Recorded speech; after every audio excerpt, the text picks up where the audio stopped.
the Major League Baseball team, the Mets, the New York Mets, valued at what, $2.6 billion when Steve Cohen tried to buy them. Well, that deal is off the table. But there may be another deal in the works involving A-Rod and J-Lo. Let's bring in Yahoo Sports Major League Baseball writer Hannah Kaiser. It's good to have you here, Hannah. I know Variety was reporting this. Is there any validity to it? Well, there's about as much validity as I'm sure any of these rumors would have. However, this one's generating a lot more coverage because it's A-Rod and J-Lo. You mentioned that Steve Cohen deal from last year that was valued at $2.6 billion. Probably the Mets have lost a little value now that baseball games aren't being played. Even still, I don't think A-Rod and J-Lo could buy that team outright. Variety estimated their net worth at about $700 million. So they would be minority owners. Then again, Derek Jeter is a minority owner of the Miami Marlins, but he gets all the coverage. He's the face of that ownership group. And so if this goes through, it could probably be something like that, where even though they don't own the largest stake in the team, A-Rod would probably have a significant amount of control over the actual business operations of the team. Hey, it's Brian Chung here. So when we talk about ownership for these teams, why is it important to have a big name, right? I mean, there are plenty of owners of many types of major sports teams, not necessarily in baseball, that are business people types. What does having a big name like that do for a team?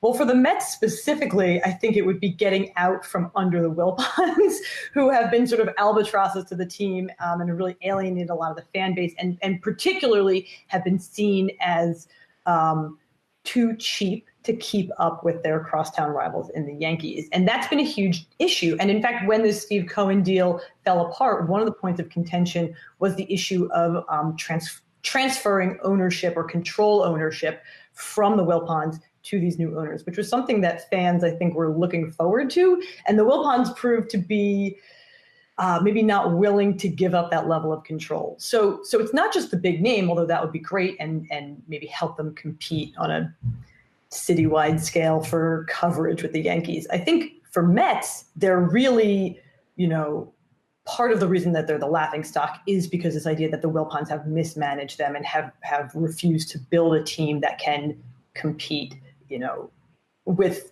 with other National League teams, but specifically sort of with the Yankees in terms of the way that they're able to attract big name talent. And so I think the thing that Mets fans would be looking forward to would be just a clean slate, a new start, something that an ownership group that isn't tied to Bernie Madoff and the pyramids of 2008. Hannah, let's talk about baseball season, or the current season, if it actually happens. We've had a number of mayors who've come forward and said they don't expect to see any sporting events until 2021. At the same time, we've heard the president say that we could have sort of made for TV, I think is how he described it, viewing only events. In other words, just having the players on the court or the field without any fans in place. What is the league saying about how they're weighing the options and how realistic is baseball season this year? Well, if you talk to the league, it's very realistic. They are at this point entertaining a lot of plans for playing baseball in contained environments, whether that's one city or two cities or three cities. That's sort of right now, that's where the range is, from one city to three cities.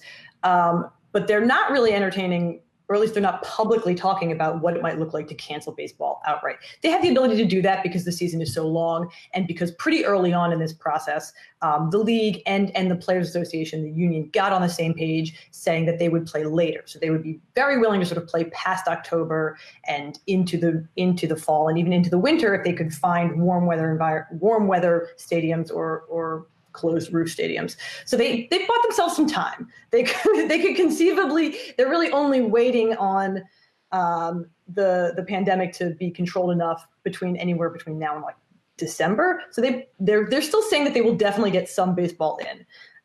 The likelihood of fans getting to be there seems very low, and that's a problem. And I'm curious because when I get to go to a game, I use OP tickets, other people's. So what's going to happen? I know there's that lawsuit now about refunds for season ticket holders and large ticket holders. Where do we stand on that?